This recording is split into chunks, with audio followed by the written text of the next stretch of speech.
Comme chaque année, le salon Autonomie rassemblait à la Grande Halle de la Villette à Paris les professionnels des nouvelles mobilités. Lors de cette édition 2018, Zéro Tracas s'est intéressé aux poids lourds du cyclisme, les vélos cargo. Alors c'est quoi? C'est une grande famille de vélos pour tout ce qui va être vélo de charge, donc de transport. Ça peut être des biens, des objets, des personnes. Donc c'est des vélos qui vont être sur 2 ou 3 roues, les biporteurs ou les triporteurs. Dans les triporteurs, ça va être souvent 2 roues à l'avant et 1 à l'arrière.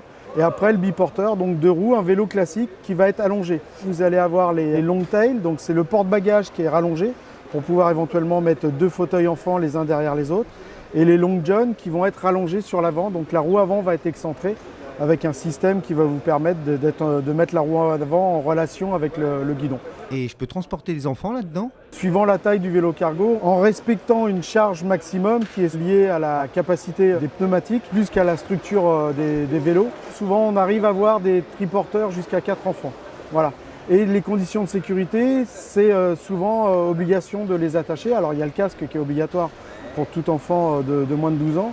Et après avec des ceintures de sécurité, 2 ou 3 points. Pour l'instant, il n'y a pas encore de normes définies complètement à ce sujet. On restera donc prudent, surtout avec des enfants devant.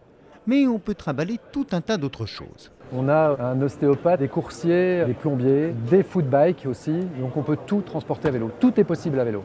Et jusqu'à quelle charge? En fait, il est question de volume et il est question de poids.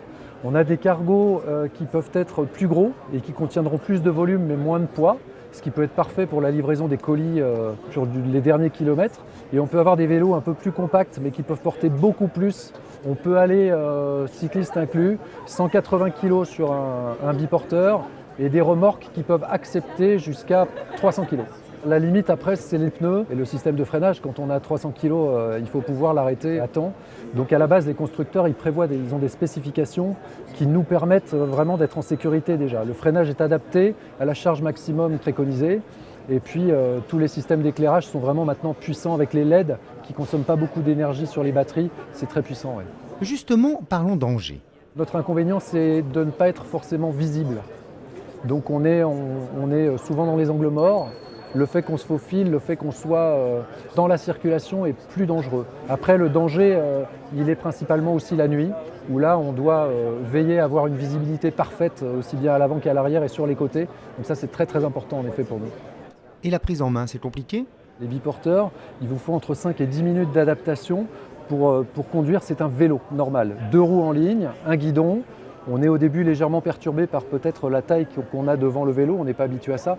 Mais au bout de 5 minutes, ça fonctionne et on est opérationnel. Il y a un truc qu'il faut savoir, c'est qu'il ne faut pas regarder sa roue avant, qu'il faut regarder où on a envie d'aller, mais ça c'est vrai quand on fait du ski, c'est vrai quand on fait de la moto.